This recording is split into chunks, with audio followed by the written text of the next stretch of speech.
எல்லாரும் போய் சரிங்க.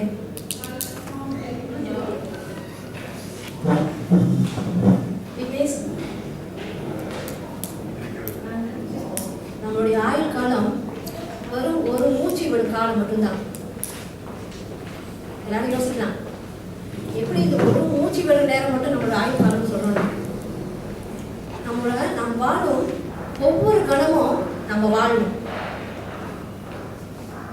இப்போது நம்ம எப்பவுமே இறந்த காலத்தை பற்றி தான் யோசிப்போம். இது வந்து புத்தர் சொல்றது, இறந்த காலத்தை பற்றி யோசிச்சு நம்ம இந்த இறந்த காலத்தில் இதெல்லாம் செய்ய மறந்துட்டேனே, அதை தவறு விட்டுட்டேனே, இதை செய்ய முடியாமல் போயிடுச்சே, அல்லது சில சமயத்தில் நம்மளோட சந்தோஷமான காலத்தை நினைச்சு பார்ப்போம்.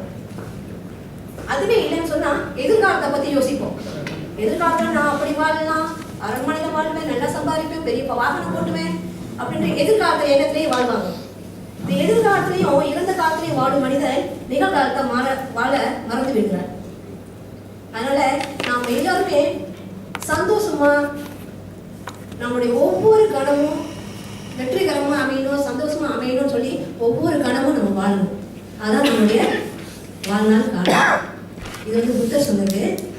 இதை நான் உங்ககிட்ட பகிர்ந்து கொள்ள சந்தோஷப்படுறேன். ஏன்னு சொன்னா இப்போ வந்து நாளைக்கு என்ன நடக்கும், அடுத்த நிமிடம் என்ன நடக்கும்னு இப்போ நம்மளால யோசிக்க முடியல. அப்படி ஒரு காலகட்டமாக இருக்கு.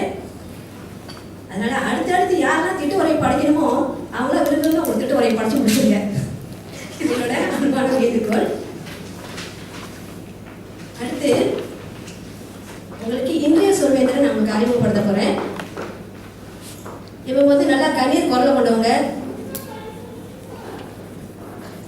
புன்னகை அரசி, சிரிச்ச முகத்தோட பேசுவாங்க.